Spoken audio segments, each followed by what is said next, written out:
About a year ago, I made a video about all of my unfinished projects.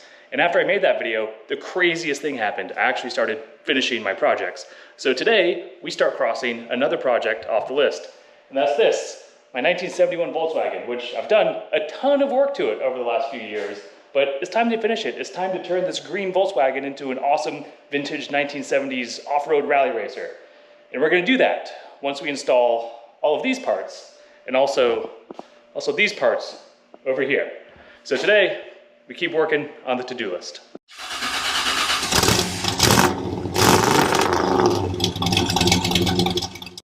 This is a really cool tweed bucket seat. The only downside is it's sitting on my floor and not in the back of the car.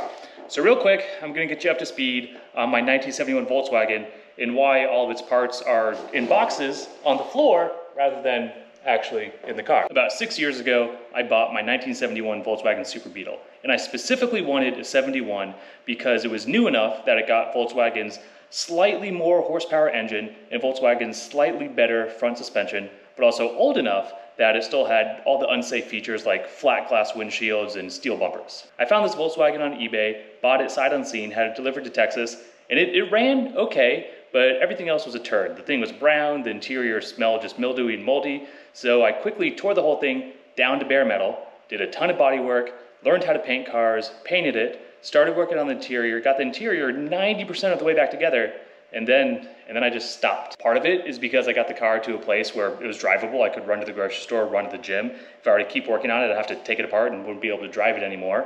Part of it is because I moved into a one-bedroom apartment and didn't really have space to work on it. But the biggest part is I just got lazy and distracted with other projects.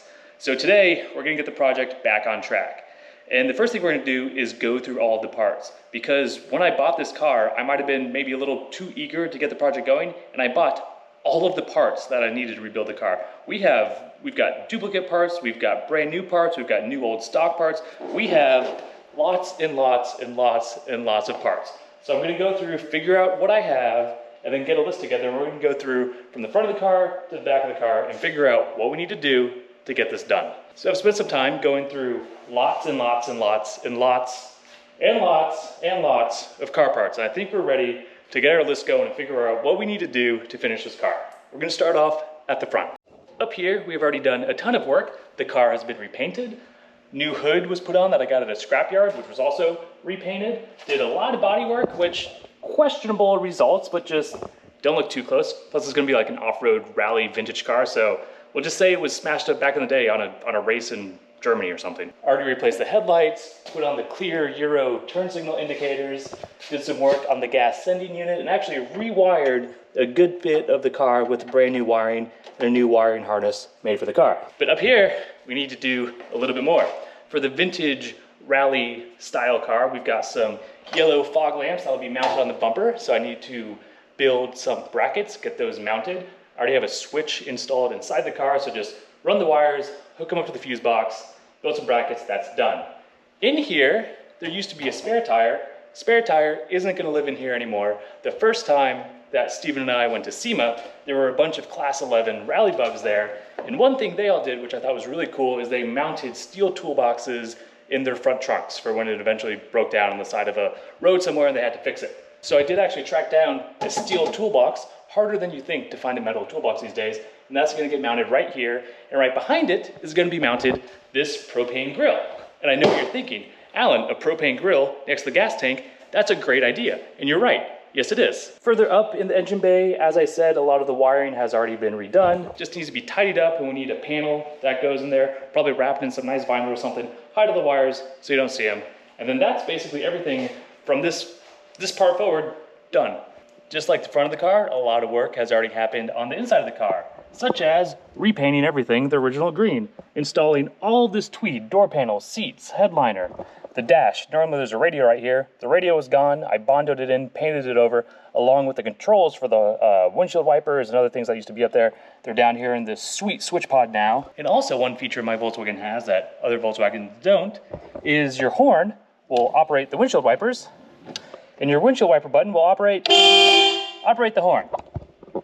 I need to fix that. The glove box hatch and these vents over here, they're different colors because I found them in a scrapyard and I liked the patina. I thought they were cool, so I clear coated them and put them on my car, so those aren't getting repainted. Those are staying the way that they are. But there is still a lot of work to be done in here. Years ago, I designed up and I printed custom vents to fit in this metal dash, since I took the dash pad off and vents don't fit anymore, so I made my own. I need to print more of those, get them installed. While I was printing up those dash vents, I also printed up all the parts that I need to install a tiny little iPad in the dash that I glassed over and finished over. The problem is, I bought this iPad 4, maybe 5 years ago, and now it's old technology. So I don't know if I want to put an iPad on the dash since there's cooler CarPlay things now, but I am still going to install this. This was the Bluetooth receiver amplifier. Basically, it goes somewhere in the back of the car, hooks into speakers, you Bluetooth to it, so you play music from your phone, from an iPad, from whatever, and you don't have a radio. So there won't be any radio in this car, just a Bluetooth receiver permanently mounted in there with speakers. It's going to be awesome. Got to figure out what to do about connecting to it. I also recently found my seat belts, so those need to be installed. And then these right here are going to be the door handle pulls. So I need to mount these somewhere right here. There's a bolt back there for the original door handle. Those are going to go on instead. Back of the car is a bit of a doozy. You can see we've got new headliner, new carpet, new battery, and currently there's a lot of wiring going on for that battery. Let me bring you over to the workbench. So the Bug gets driven a lot in the spring and in the fall. In the winter and the summer, it doesn't have air conditioning, and the heater, it doesn't really heat. So it spends a lot of time, spring and summer, sitting right there underneath the car lift. Because of that, we're doing some wiring. I'm installing a permanent charger. I'm installing a battery cutoff switch. To do that, I need to build new little kicker panels that go down there and cover up the battery. So that's currently in progress. That's what we're working on now. This will be the next thing finished. Once that's done, this piece of carpet will go on top of all that. And then on top of the carpet goes this bench seat, maybe.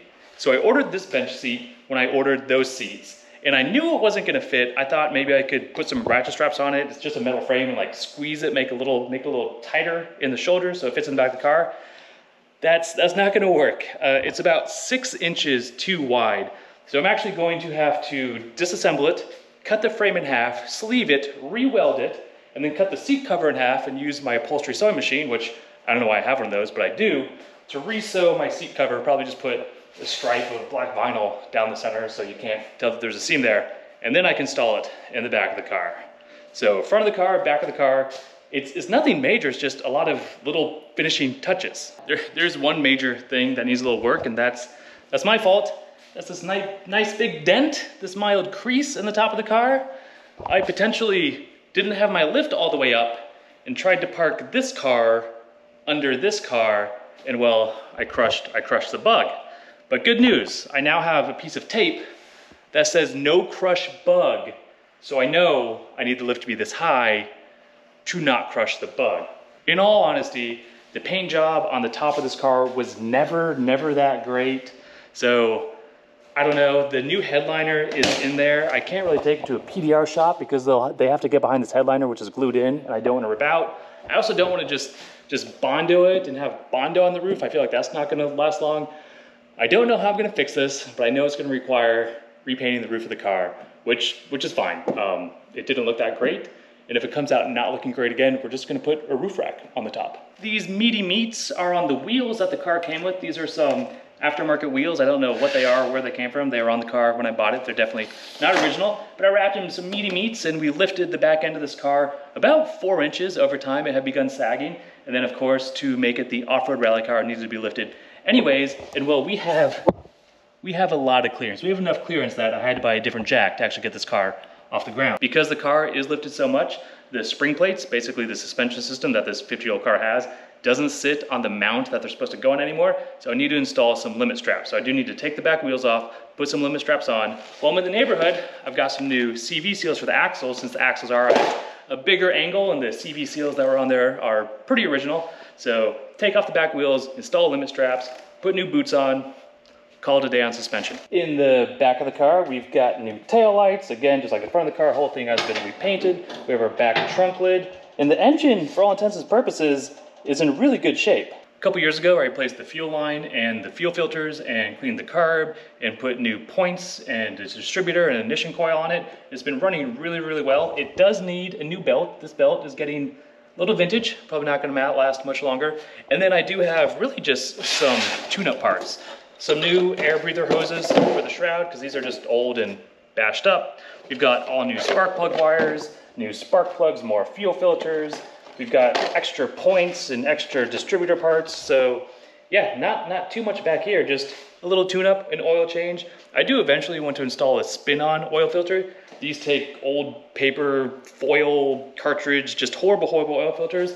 You can retrofit it to use a modern like Fram spin-on filter, but that requires taking the engine out, and who knows, we've got bigger things to worry about first. If we meander on over to the driver's side, we've got a little bit of work that needs to happen over here. Number one is we need a center cap for our steering wheel. This steering wheel came with the horn button, but well, my horn's now my windshield wipers. So I need to 3D print something cool to go in there. It might have a Zeroed Awesome logo on it. Also, if we look right here, we have a giant hole in the dashboard. Ashtray used to go right here. Since I took out the padded dash, the old ashtray doesn't really fit, it kind of sticks out. And I use this space for the wiring for my switch pod. So I need to come up with some way to fill in that hole. I can 3D print something, that's fine. I'd like it to be functional. Maybe we can do like a cup holder or something that comes out of there. I don't know, that's probably gonna be the last thing. Actually, no, the last thing will be putting the glove box back in, because that, I guess you would have easy access to the barbecue. I did really buy basically every part you needed to rebuild this car. And I just found, I was wondering what this big tube was, I found all of the trim, brand new old stock trim that goes in all these little holes on the side of the car. I kind of forgot I had that. Which brings us to the last thing, the outside of the car.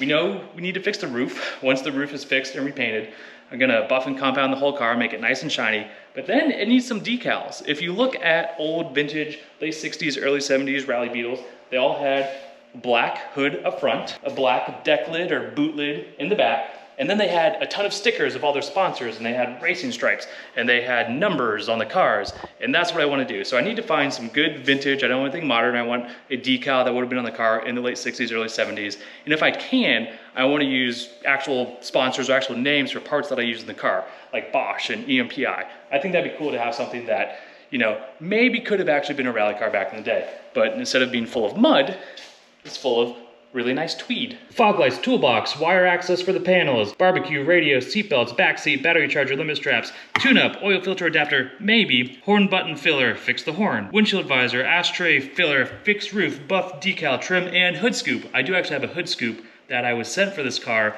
from a YouTube viewer years ago when we first started working on it. So I need to finish the project so I can use that hood scoop.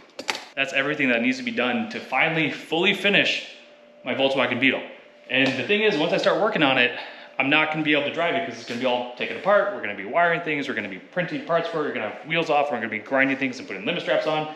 And which is great because it's now the fall, which is when I normally drive it. So I wanna get it done in the next couple months so I can actually drive it this fall and enjoy it before Texas becomes a frozen wasteland, as it does. I think this is the plan, and this is what you're gonna see. You're gonna see 2 more videos on this Volkswagen.